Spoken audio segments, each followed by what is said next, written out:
Welcome back to BBI Explained by Think Illustrate.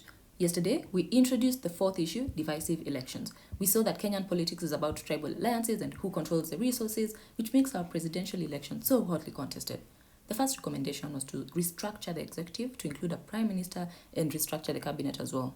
Today, we look at the other two recommendations. First is that the people's choice should be expressed in free, fair, and transparent elections, and this will be possible if we do the following. 1. Even before going to elections, party lists should be compiled through a public participation process. 2 is that all votes are equal. Some votes should not be more equal than others, kama shamba la wanyama. Next, we should retain all 290 constituencies, and political parties should have county branches so that citizens can hold them accountable throughout their term. And finally, we should have a party specifically for independent candidates. I know, right? The final recommendation is to change the Independent Electoral and Boundaries Commission, or IEBC. And how do we do this, you ask? First is that when recruiting IEBC commissioners, leaders of political parties should be the ones to nominate candidates. Second, all IEBC staff should be on a 3-year contract, renewable only once if they perform well.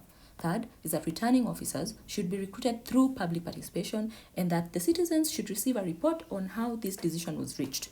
Also, they should only be hired on a part-time basis and they can't serve in more than one general elections. Next, we kill all the lawyers.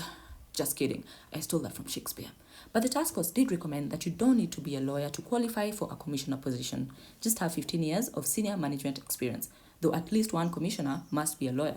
They also say that the face of Kenya should be reflected at all levels within IEBC, and we should put in measures to reduce the disproportionately high cost of elections. Finally, we should separate the duties of the secretary and CEO of the commission and instead combine the roles of chair and CEO. Whew. Hope this report is starting to raise a lot of questions in our heads because I have so many unanswered questions just from reading it. That's a good thing because public participation starts with asking questions. So, what questions do you have for the task force? Make your voice heard. Share, like, comment, and see what Kenyans have to say. Till next time, cheers!